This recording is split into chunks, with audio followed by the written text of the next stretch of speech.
Assalamualaikum warahmatullahi wabarakatuh. Halo semuanya, perkenalkan nama saya Lia Nurliani dengan NIM 0517188827, mahasiswi program studi Sistem Informasi Universitas Terbuka UPBJJ Daerah Bandung. Di video kali ini saya akan melakukan praktikum tugas 3 mata kuliah basis data dengan soal sebagai berikut. A. Melakukan praktikum transaksi, kemudian B. Melakukan praktikum basis data terdistribusi. Oke, yang pertama saya akan mendemonstrasikan terlebih dahulu praktikum transaksi basis data menggunakan PHPMyAdmin sesuai dengan panduan praktikum MSIM 4206 dan juga basis data yang sudah saya buat di tugas 2 kemarin. Oke, langsung saja. Langkah yang pertama saya akan membuka sum.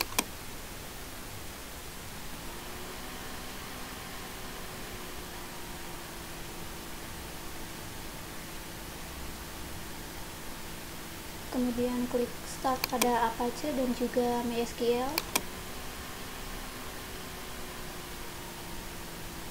sampai berwarna hijau. Kemudian saya akan buka di browser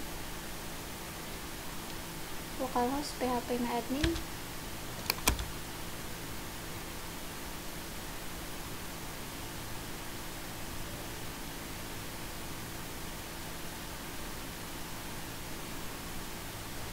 Kemudian saya akan klik database rumah sakit P5.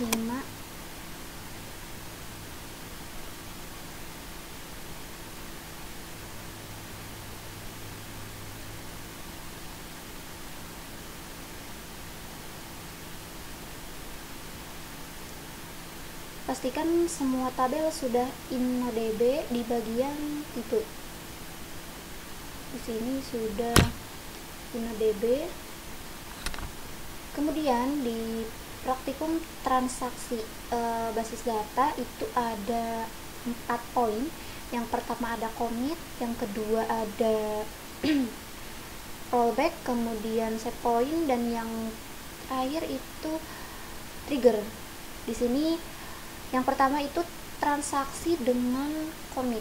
Tujuannya adalah untuk pemasukan data dan menyimpannya secara permanen, dan juga menguji apakah data disimpan hanya setelah perintah commit. Untuk langkah-langkahnya saya akan klik database rumah sakit P5, kemudian klik tab routines,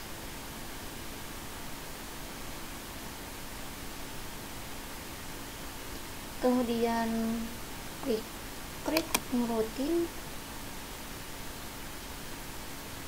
Untuk routine name saya akan ketikkan transaksi 2. Untuk tipenya prosedur,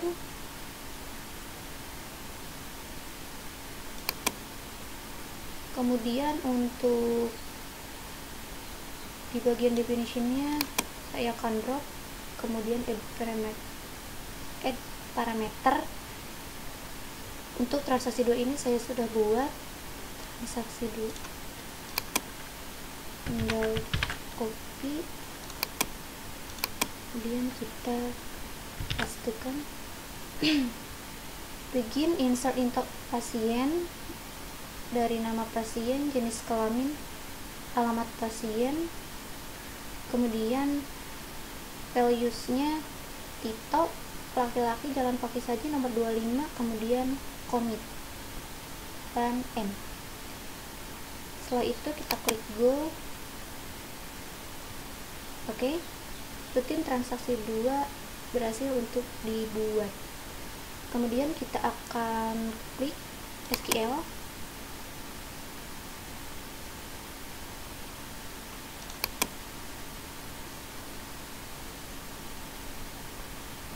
Kemudian saya akan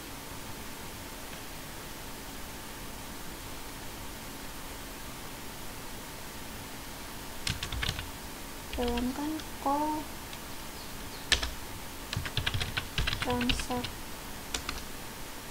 transaksi 2.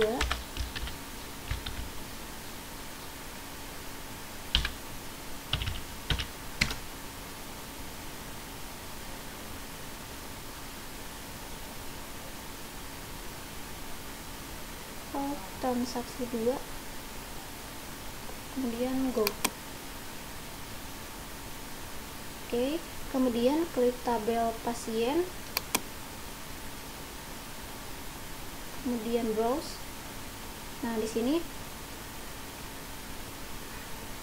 data Tito sudah masuk dengan perintah tadi commit. Oke, yang kedua itu transaksi dengan rollback. Tujuannya adalah untuk menguji pembatalan perubahan data. Langkah-langkahnya kita klik menu rutin, kemudian klik new routine. Untuk routine name di sini kita ketikkan transaksi 3. Untuk tipenya prosedur, kemudian untuk kode parameternya di sini saya juga sudah buat transaksi fallback.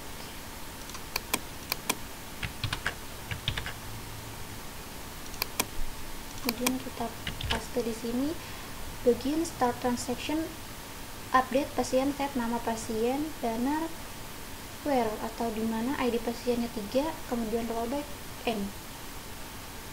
Kemudian kita go. Untuk transaksi 3 sudah berhasil dibuat. Kemudian kita akan jalankan call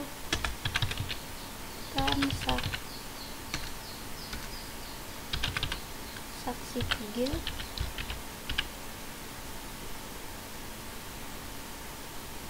kemudian go. Kemudian kita akan lihat di pasien. Nah, data nama ID pasien 3 tetap tidak berubah karena di rollback. Oke, yang ketiga itu ada transaksi dengan save point atau checkpoint. Tujuan adalah untuk menggunakan titik simpan untuk rollback sebagian. Langkah-langkahnya kita masuk ke menu rutin, kemudian klik new routine. Di sini saya ketikkan transaksi 5,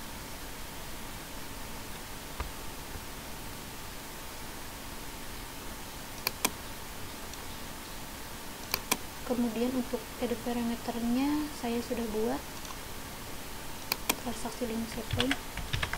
Kita kopikan saja lalu masuk ke sini, paste.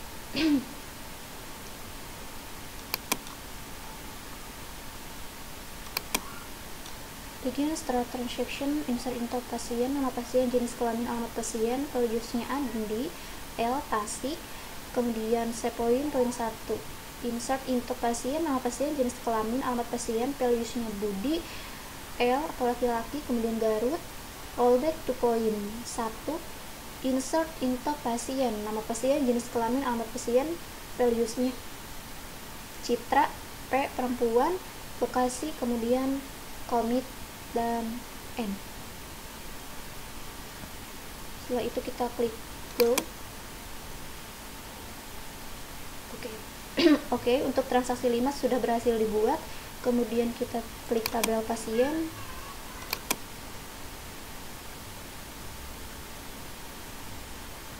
Oke, di menu browse data Andi dan Citra masuk.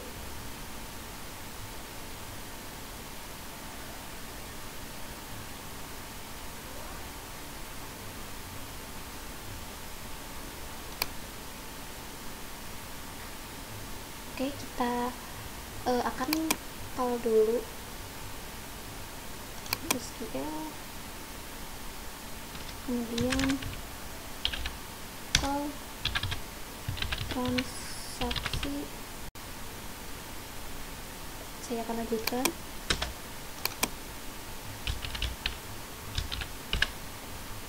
Call transaksi 5.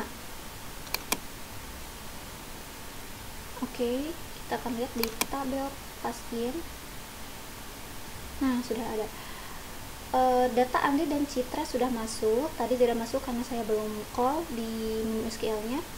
Kemudian Budi tidak masuk karena menggunakan transaksi tadi rollback.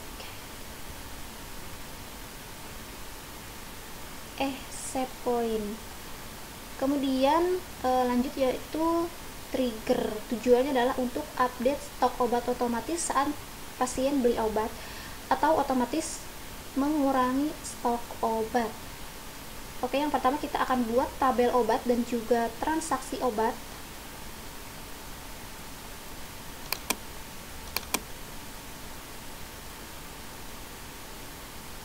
Ke database, kemudian menu SQL. Saya juga sudah buat di ini.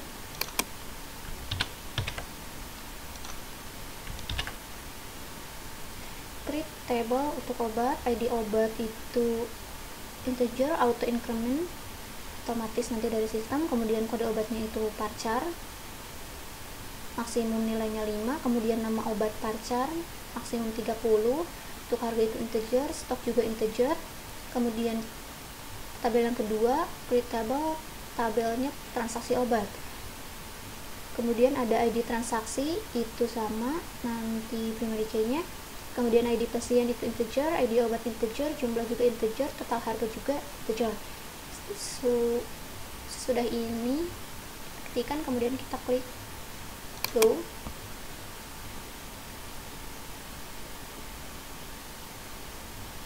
Oke, kemudian di sini sudah ada tabel obat dan juga transaksi obat. Kemudian saya akan mengisi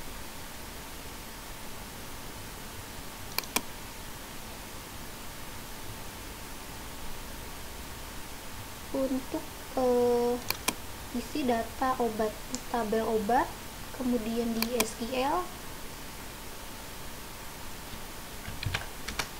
Di sini saya sudah buat untuk isi tabel obat.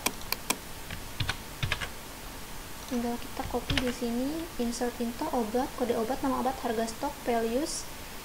Ada A001 amoxicillin, harganya 10.000, untuk stoknya itu 20. Kemudian yang kedua ada A002, nama obatnya paracetamol, harganya 8.000 dan stoknya 25. Kemudian ada A003, itu vitamin C, harganya 12.000 dan stoknya 15. Oke, kita akan go. Oke, kemudian saya akan memberikan indeks terlebih dahulu untuk menyiapkan plugin key dan juga relasi. Klik tabel obat, kemudian tab struktur. Di bagian ID obat itu pilih more, kemudian pilih indeks. Oke. Nah, pastikan icon kunci abu-abu itu muncul di sini. Kemudian kita akan ke tabel transaksi obat. Kemudian di tab struktur, untuk di tabel transaksi obat yang kita kasih foreign key itu di bagian kolom ID pasien dan juga ID obat. Di ID pasien kita kasih indeks, kemudian di ID obat.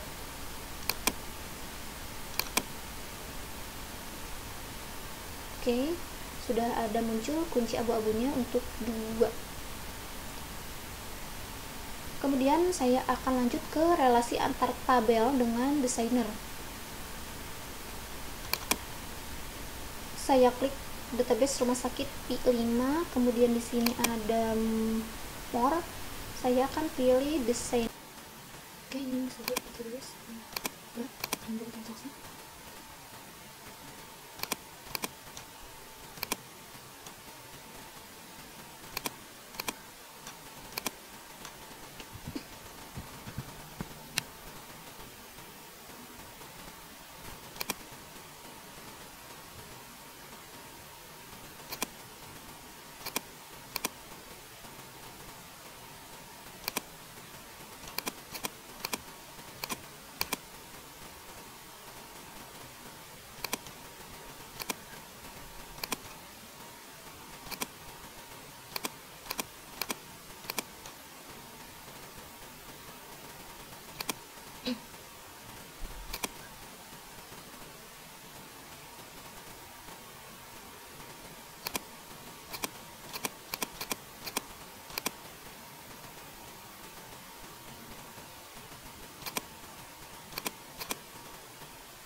kemudian saya akan susun ulang.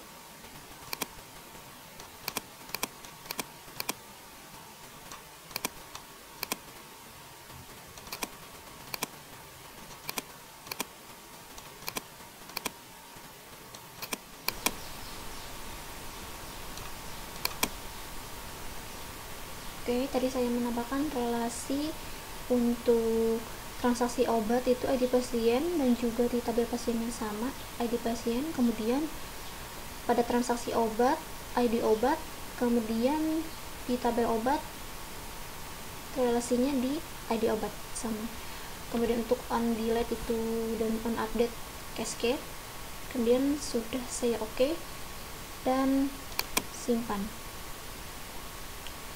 atau save page.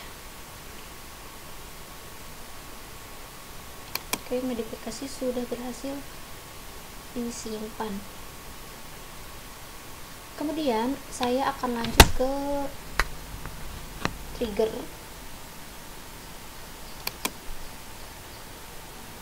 Saya akan buat di tabel obat,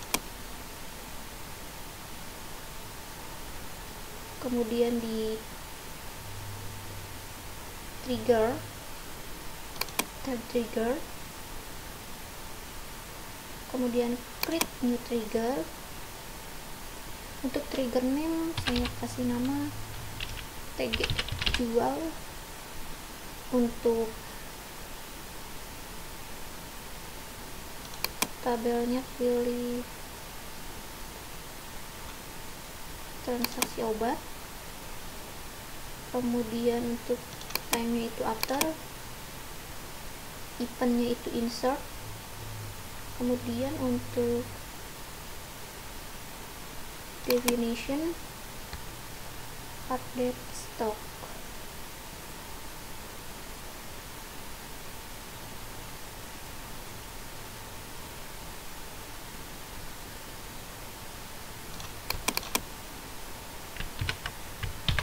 Update obat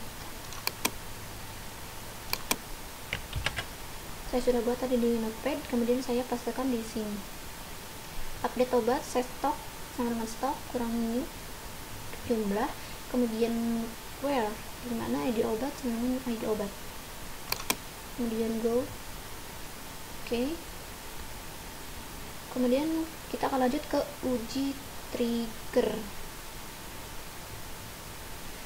Uji trigger itu kita akan masuk ke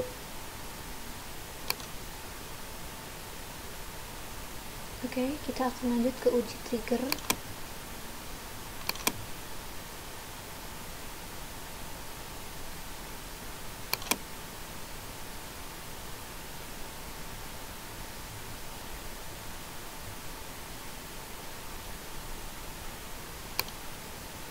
Kemudian saya sudah buat untuk uji trigger.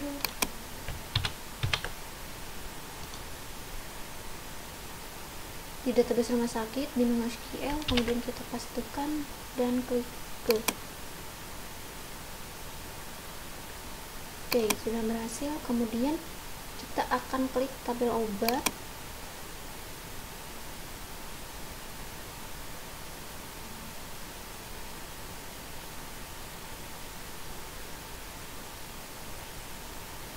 stok amoxicillin berkurang 5. Tadi kita sudah inputkan dari awal untuk stok amoxicillin itu 20. Nah, karena kita pakai trigger sudah uji trigger, jadi stok obatnya berkurang 5 karena tadi kita minta untuk ID pasien 1 beli obatnya sebanyak 5. Jadi stoknya tinggal 15. Oke, untuk uji trigger sudah berhasil. Kemudian demikian praktik transaksi basis data yang meliputi tadi commit, kemudian rollback, checkpoint atau set point, trigger, serta pengaturan indeks dan juga relasi antar tabel menggunakan designer. Saya akan lanjutkan ke soal nomor 2.